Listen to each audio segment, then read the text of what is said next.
Okay, we're going to start with page 4 of the outline. We're going to start looking at what we call subatomic particles, meaning the particles or the things that are within the atom, subatomic, within the atom. And there are three. There are the proton, the electron, and the neutron. Now the proton is located in a place we call the nucleus. It's in the middle of the atom. It's very, very tiny compared to the rest of the atom, but it's where it holds all the protons and all the neutrons. Those guys are both located right inside the nucleus. And it's the very center of the atom. It's where it has almost all its mass. It's also the very tiniest part of the atom compared to everything else. Now the electron is located around the nucleus. It orbits the nucleus. I'm just going to put around the nucleus. And we're going to learn in the next chapter exactly where they are and why they're so important. We use them in bonding, and we use them a lot to identify elements. So that's where they are located within the atom. Now a proton has a charge. And you see the prefix there, pro? That should remind you that it's positive. Pros and cons are the positives and the negatives. Pro means positive, so the charge of the proton is positive. The electron, on the other hand, is the opposite. It is negative. And a neutron is what we call neutral. And a lot of times we just write a 0 with a line through it. You can write neutral, no charge, any of those work. Anything that shows that they have no charge at all. Over here in the last column is the actual masses that they calculate of a proton, electron, and neutron. You do not have to memorize these masses. But I did want to show you that this is times 10 to the negative 24th, times 10 to the negative 24th for the neutron also. But look at the electron. It's times 10 to the negative 28th. So it goes out 4 more places. So it's like saying point 1, 2, 3, 4, 5, 6, 8, 9, 10, 11, 12, 13, 14, 15, 16, 17, 18, 19, 20, 21, 22, 23, 24, 25, 26, 27, 9, 1, 0. Kind of small. But we can compare that to the proton and the neutron, which are almost the same.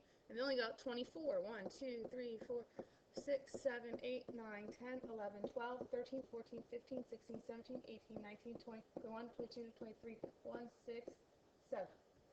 So if we look at this, I mean, granted, there's a lot of zeros, don't get me wrong, but you can also see that there's a lot more zeros in here. So comparatively, this, your proton neutron, weighs a lot more than the electron. So what you need to know is what we call the relative mass. Relative mass. So what they weigh in relation to each other. The proton is heavy, the electron weighs almost nothing compared to everything else, and the neutron is heavy. So a lot of times we see this weighs 1, 0, and 1. Okay, it's just a relative mass related to each other. That's all you're responsible for. You do not have to know the exact masses. In section 4.7, we're going to look at isotopes, but in order to do that, we really have to look at what the periodic table is showing us. On a periodic table, you may find a square that looks similar to this. Well, they don't all look exactly the same depending on what periodic table you're looking at, but there's always a larger number. I don't mean font, I mean like value. And this is called the atomic mass. The smaller number, again, by value, not by font, because sometimes that's the big bold one. This is called the atomic number. And these are very important. The atomic number is always the number of protons. And you may see protons abbreviated a P with a plus sign. That's P for proton and positive, of course, for its charge. Now the atomic mass is the protons plus the neutrons. So that's 2 of them, the protons and the neutrons. Okay? So basically the atomic mass takes into account both protons and neutrons, and the atomic number is just the protons. So if you need to know the number of neutrons, you're going to be able to find that just by subtracting the 2. But we'll get into that in just a second. Before we do that, Pb we know is called the element symbol. And of course the word lead. I don't know where this arrow goes, but the word lead is the element name. Sorry, my arrows aren't lined up right. As long as you know what they all mean. Now you may see the same idea, the same symbol written in what we call the nuclear symbol. It doesn't give quite as much information, but you'll be able to see it better. Now, this U is usually takes up the whole space. so that the 238 here is like a superscript and the 92 is a subscript. So the 238 is the atomic mass of uranium in this case, and that's, remember, protons and neutrons. And the 92 is the atomic number. And if you forget the atomic number, you can always look that up on the periodic table. That will never change. Okay, that is the number of protons. It defines exactly what element you're looking for because that's how they're listed on the periodic table. Now the masses may change, and we're going to get that in a minute. Those are called isotopes. So there's a lot of different masses, but there's only going to be one atomic number for every element, and it's called the atomic number. It's always the number of protons. Over here we have the element symbol. Again, you can get that right off the periodic table, or it's one of the ones you memorize, which makes it even easier. Now you'll see I put something in here, and it's big, and it's boxed, and it's bold. Probably means it's important. It says an atom is electrically neutral. Notice the word atom and neutral. We're going to learn about things about isotopes and ions, but if it's an atom, it's neutral. So if it's neutral, it has the same number of positive or protons and negatives. So same protons and the electrons if it's an atom. Electrons is abbreviated little e and a negative sign. Again, E for electron, negative for its charge. So let's take a look at some of these. We want to calculate the number of protons, electrons, and neutrons in the following. Nitrogen, we know the symbol is N. Little review for you there. We're going to look it up on the periodic table. So let me open up the periodic table in your OneNote. Down here we have your periodic table. It's under very important papers. But look for nitrogen. It is right here. Okay, nitrogen is number 7 on the periodic table. That number tells you the number of protons, always. Okay, so that's your atomic number. Its mass, which it looks like I just kind of squared over a little, its mass is 14.007. 14.007. We're going to round that to a whole number when we're trying to count how many protons, neutrons, and electrons. The reason is you can't have, part of a neutron. The reason you get these decimals in here, like 15.999, is because they're an average of all the possible isotopes that happen in nature. So they take them all, they add them up, and they divide by the amount. So that's where the decimals come from. Same as if they say in America, the average family has 2.5 kids. You're not going to see a half a kid running around, but average, they have 2.5. Maybe they have 2, 3, 1, 4. The average is 2.5. So we're going to take this 14.007, so the atomic mass is 14. I'm going to need that. So let me go back to the outline.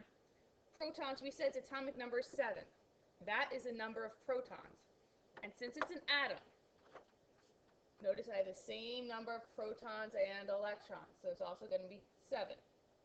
Now the neutrons is tricky. You want to take the atomic mass, which we just said was 14. You want to round that atomic mass to the whole number, subtract out the number of protons, and you get 7. So I take the atomic number, and I subtract that from the atomic mass to get my number of neutrons. It's the most work you have to do on here. The next one is silver. If you don't remember, silver is Ag, like when you're aging, your hair turns silver. We're going to look at our periodic table. I don't remember what that is off the top of my head. Here it is. Ag is 47, and it looks like it weighs 107.9, so we're going to round that to 108. So it's number 47, so it's 47 protons. Again, it's an atom, so it's 47 electrons. 108 minus 47 equals 81 neutrons. Okay, I'm going to do a couple more of those on the next page. So you're following your outline, turn it on over. We're going to do copper, which is Cu. Remember, this is protons. This one's electrons, and this one's neutrons. Okay, so copper we're going to look up on the periodic table.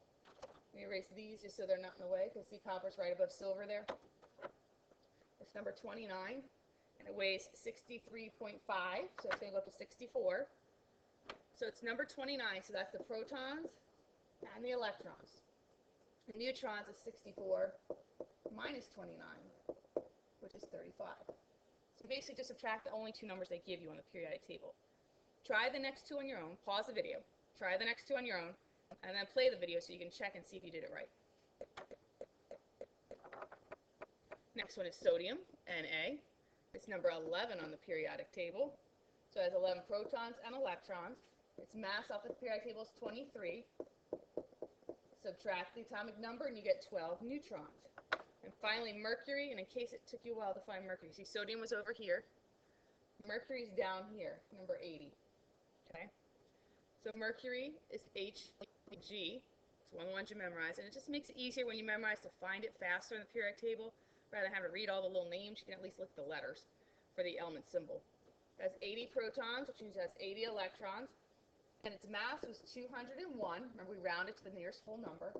Minus 80, and we get 121 neutrons. Okay, so those are all atoms. Atoms are neutral. Now we're getting to this new word called an isotope. An isotope is an atom with the same number of protons, but a different number of neutrons. So it's going to have a different mass. And this is very, very common. Like I said, the numbers on the periodic table for mass are averages of all the ones that happen in nature.